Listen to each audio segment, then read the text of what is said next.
fancy obscure movie guy coming to you once again with another fun-filled, fact-filled video that you probably won't care about, but we're going to do it anyways, trying to change the world one post at a time. And today I'm here to talk to you about something that is truly unique, an at-home do-it-yourself animated film, full-length feature, done by one guy, written, directed, edited, composed, produced, all by a gentleman named John Churchill.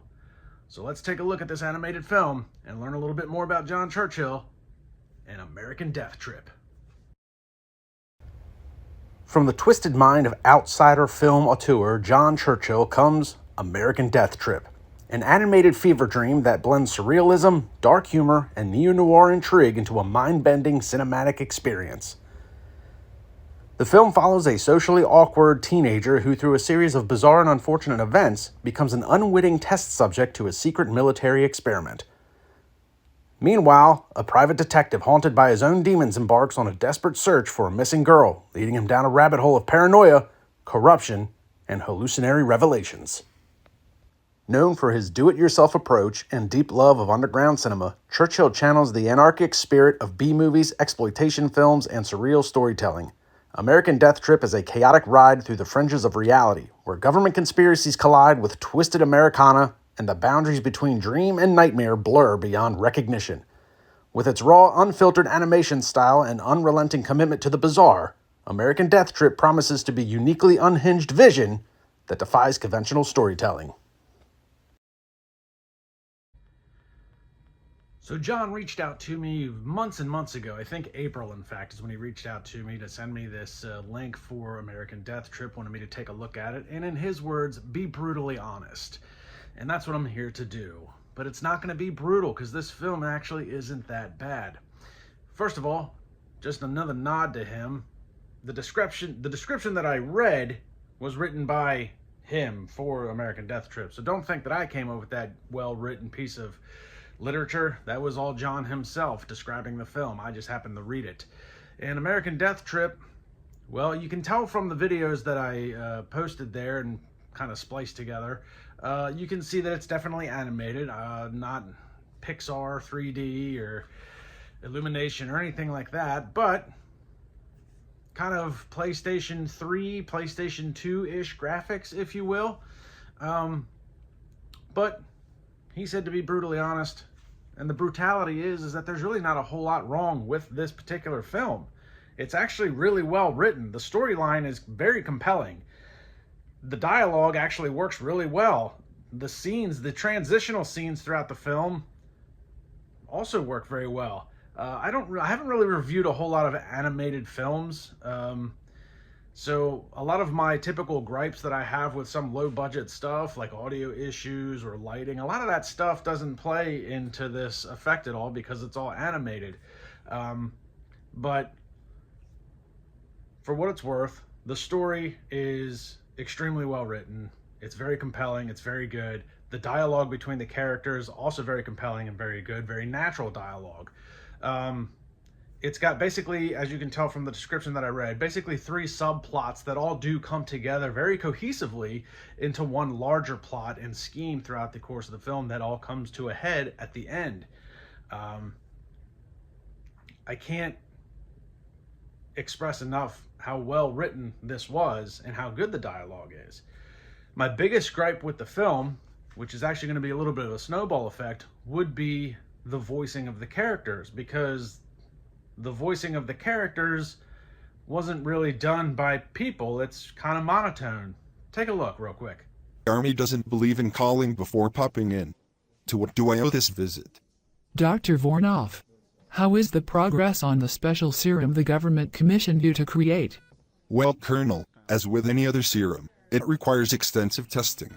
Trial and error. We could be looking at several months before it is ready. Doctor, the government doesn't have that kind of time. We need results fast. There are deadlines to be met, preparations to be made, wars to be planned. Now, I didn't really talk to John a whole lot about why he kind of chose that avenue with the voicing of the characters, but as I said, it is a little bit of a snowball effect because there's a couple of issues with the voices. One, obviously, is that it's very monotone. So throughout the course of the film, despite how well the dialogue is and how good the storyline is, it's hard to convey any type of emotion from the characters with that type of monotone voiceover work. And that's all characters in that fashion. None of them really differentiate a whole lot from previous or prior characters or different characters in that sense. They all kind of sound the same. So you have a problem there with expressing any type of emotion or conviction without the lack of a voice. The other problem with that is that it does kind of, because dialogue can't be expressed and sped up naturally. I'm not saying to like speed up the dialogue, but obviously certain sentences would probably flow a little bit better if they were spoken more quickly or with a little bit more conviction. So because you have the monotone voiceover work, there's no emotion, and the words are all kind of spaced out evenly, and the sentences are all kind of paced at exactly the same rate. The pacing of the movie in and of itself, it does drag a little long.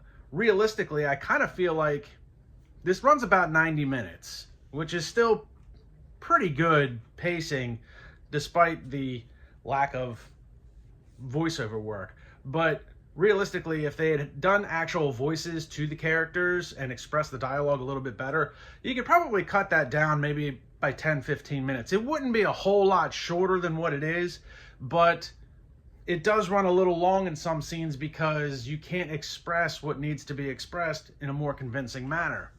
So that's really the two biggest gripes with that, is the lack of voiceover work, which then creates a lack of emotionality, which then creates a lack of pacing. Despite those issues, the movie is actually pretty good.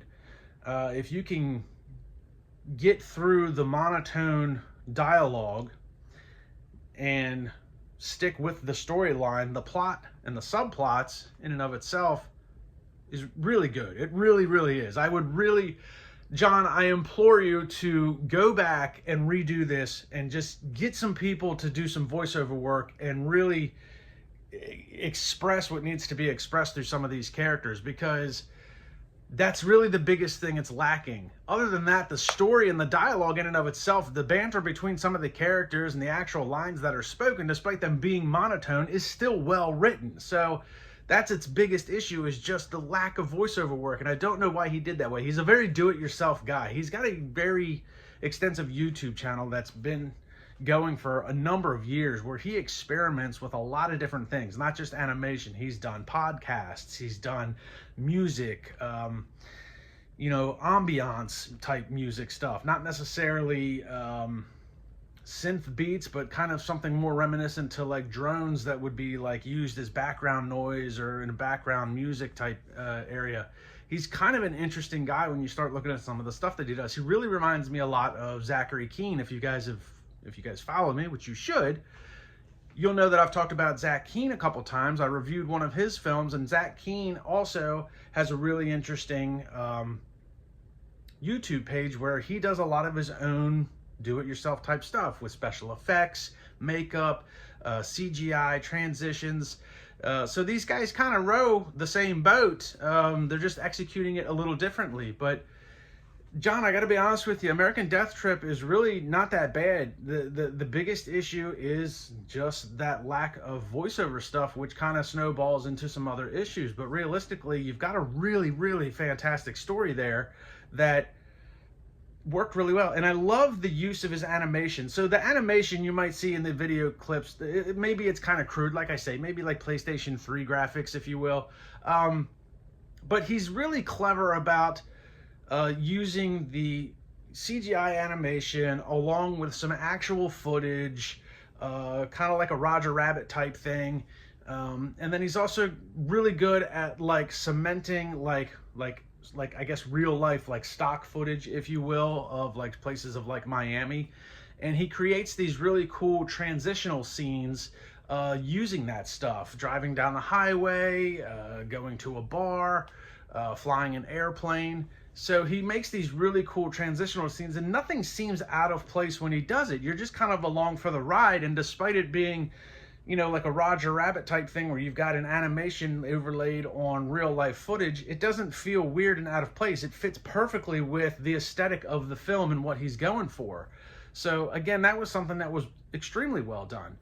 So the movie, despite its shortcomings with the monotone voices and the lack of emotion with the voiceover work and the pacing because of it, really good storyline, really good storyline. And I love the fact that the three subplots come together as the large picture very cohesively, very convincingly.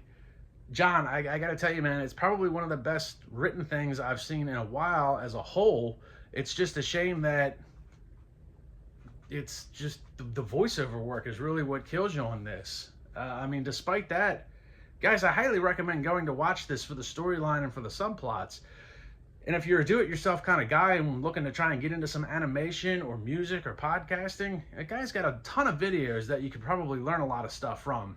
He's definitely a unique character in real life, and it shows through his YouTube channel and his do-it-yourself attitude. So I got to give you mad props, John. This was actually pretty well done. I think when he messaged me, to be brutally honest, I think maybe he was looking more for like a roast type thing. But I don't have a lot of complaints about this film, despite the gripes that I've already brought up. So, John, keep doing what you're doing. Go back. Do this film again.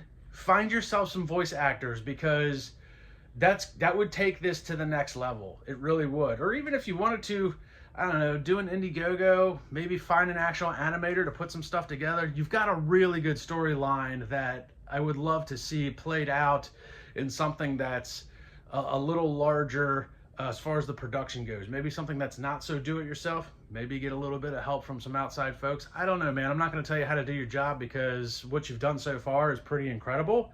But there's a lot of potential there with what could be done. So don't stop doing what you're doing. I appreciate you being patient with me and waiting this long for a review. If it wasn't as brutally honest as you had hoped, I'm sorry. It's actually a pretty good film. So guys, I'm going to leave a link for the film in the description of the video below. Like I said, if you can handle the monotone voiceover work, the storyline's actually pretty good, and I would love to see it played out in a bigger set. So John, keep doing what you're doing. Like, subscribe, and comment to my YouTube channel. Go check out American Deathtrip and subscribe to John's YouTube channel, and I'll see everybody in the next video.